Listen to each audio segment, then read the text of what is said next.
понимаете, я не беру ни Дудаева, ни Шеварднадзе и не рассматриваю. Мы сегодня есть, завтра на свет. I don't take neither Dudaev nor Shevardnadze. Today we are here, tomorrow we are not. Надо брать народ, государство, взаимные интересы, территорию. People, countries, mutual interests, territories.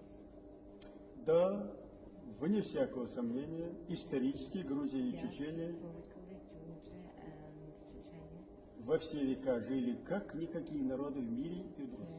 just the friendliest bordering countries. И никаких неприязней грузинскому народу к его государству We never had any kind of just sore feelings to Georgia. у нас не только нет, And we don't have. и мы по мере возможности помогаем Грузии